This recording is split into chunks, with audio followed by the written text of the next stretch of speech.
Ang susunod na programa ay rated PG. Patnubay at gabay ng magulang ay kailangan sa mga batang manonood.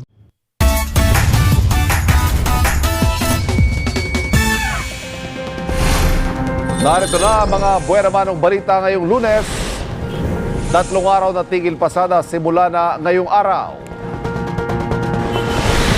Mga walang pasok dahil sa transport strike at nangyaring lindol sa Mindanao.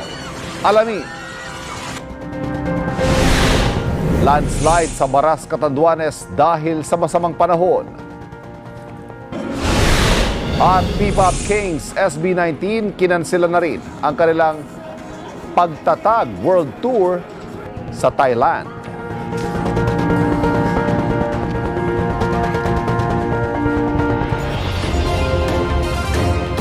Magandang Lunes ng umaga mga kapuso, November 20 ngayong araw, kapit na dahil iikot na ang unang ratsyada ng mga balita.